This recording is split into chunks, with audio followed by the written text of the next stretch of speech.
Alright, welcome to Dale Kramer's Custom Cars and Anything. Today we put the new assault intake on the 318. We did that. I didn't film that, but it was pretty much self-explanatory, I believe. And so, there it is. Cleaned up the Eldebrock carburetor I had laying around, the 600. We'll run it with that for now. We'll see what happens.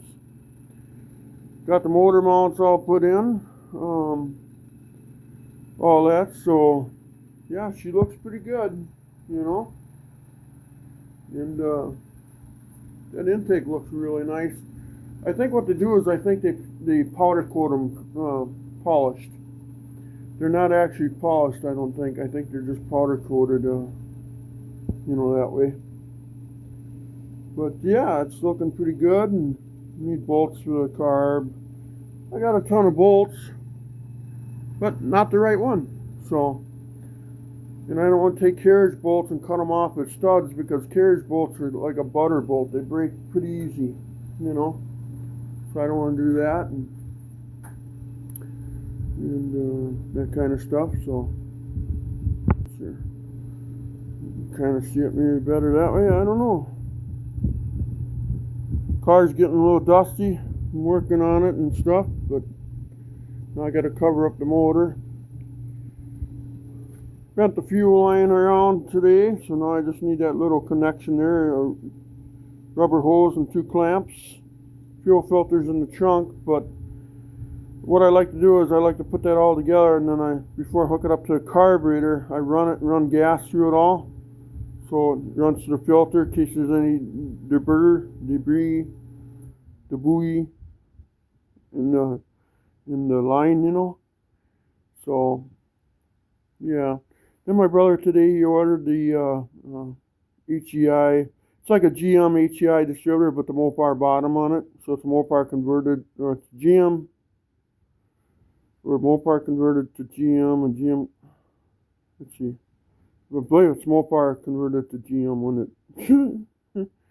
Anyway, yeah, so we can run a 1 wire to it, because when we pull this out later and put the 6.4 in it, you know, this is a temporary motor. Motor's got like 84,000 miles on it, and it did show it when I looked at it. I inspected it. That's on another video on my channel. One person made a comment. He said he'd like to see that gas. I believe that's what he was talking about.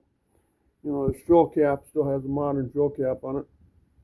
And it takes the screw and cap, so maybe we can find something, you know, and he's right. And then we got to find a push-in breather for that yet. So, and that just takes a push-in one. I might have one. I don't know for sure. But, yeah, so yeah, now we're going to start hooking stuff up, you know. So, yeah, things are coming together, so.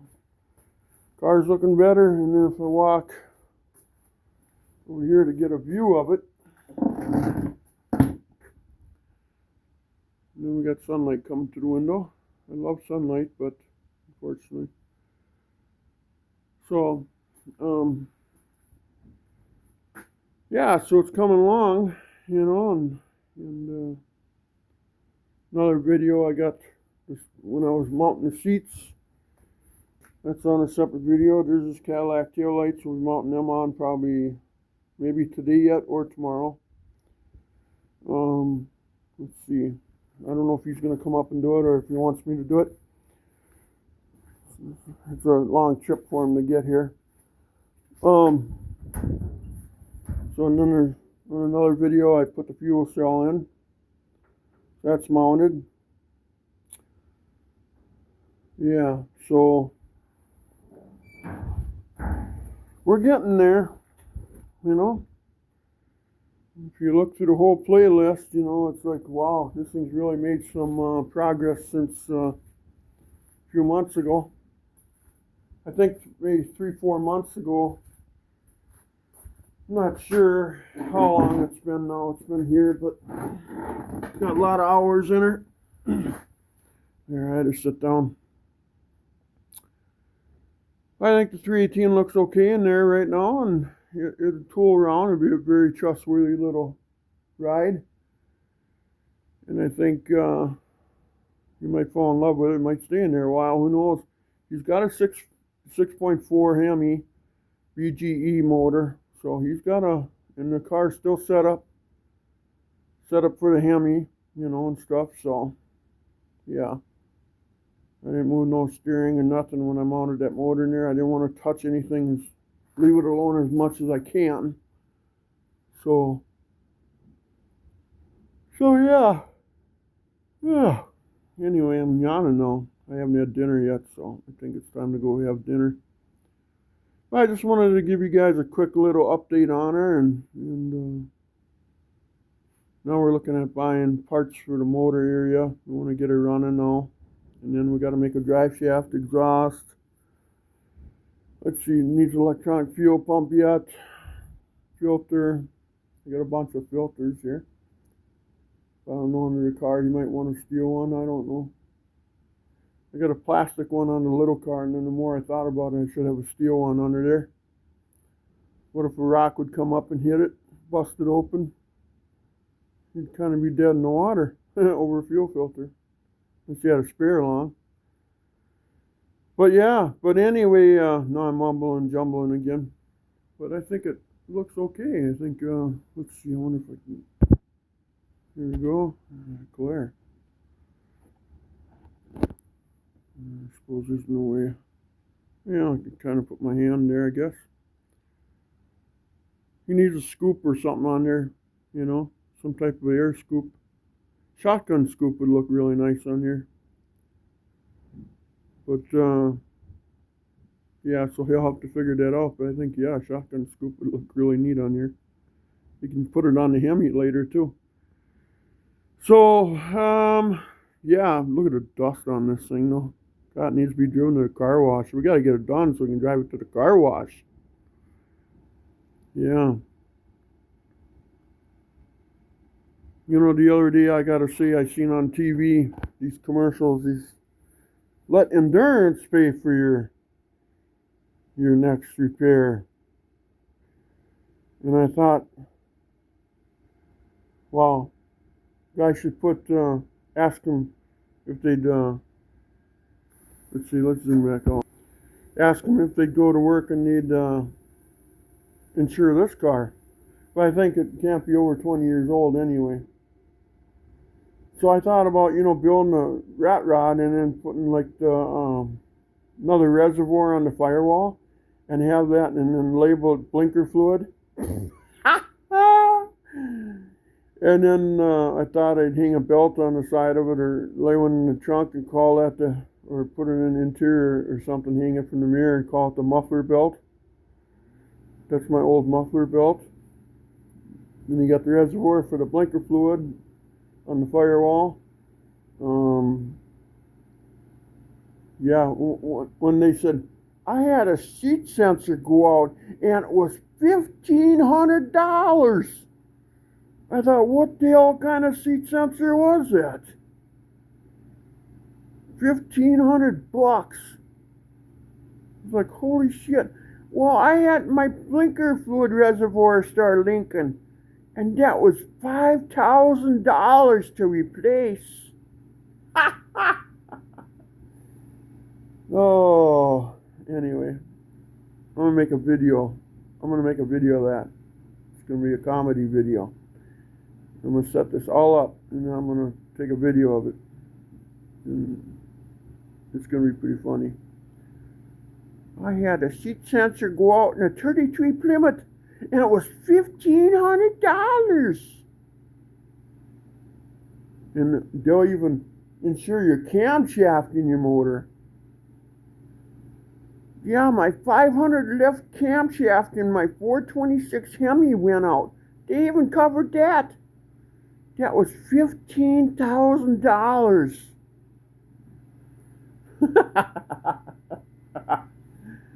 Oh, I just think that's funnier than shit.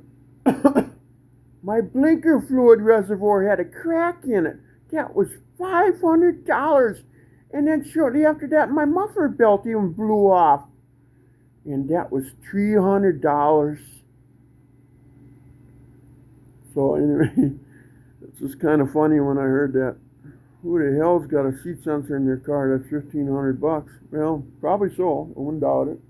To sense the airbags and sense the passenger sitting in there, so the idiot light can blink all day long. But yeah, so anyway, we'll leave it as that for now.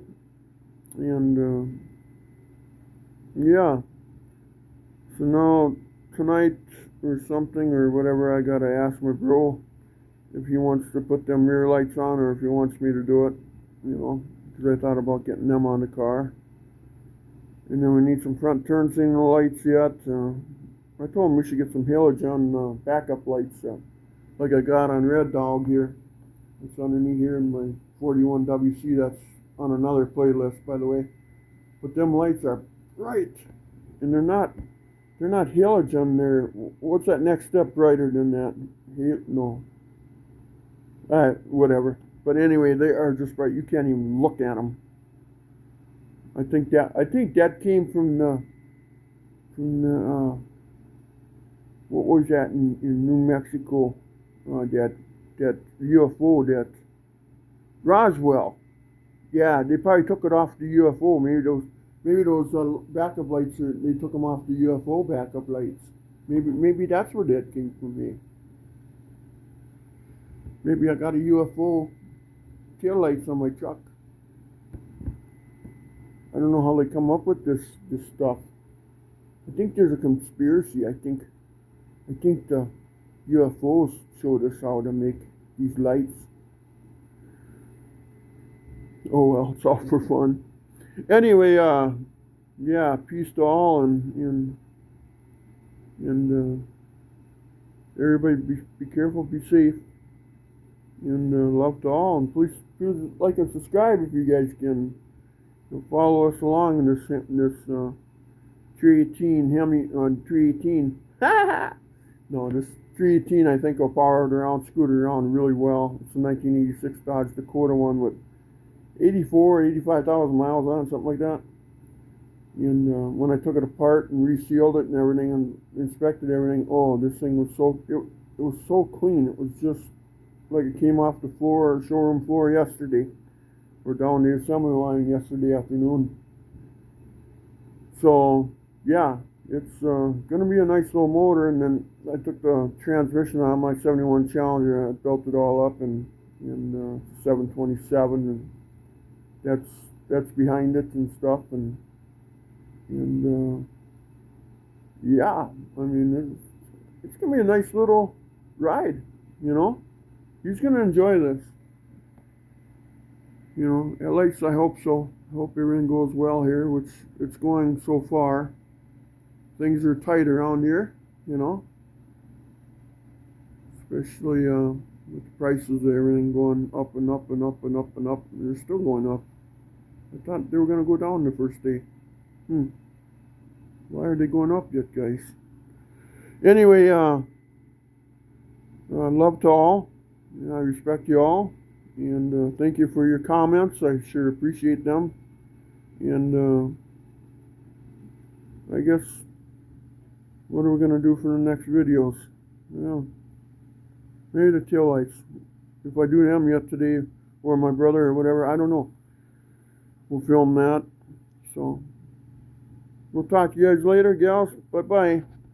Please like and subscribe. Bye-bye.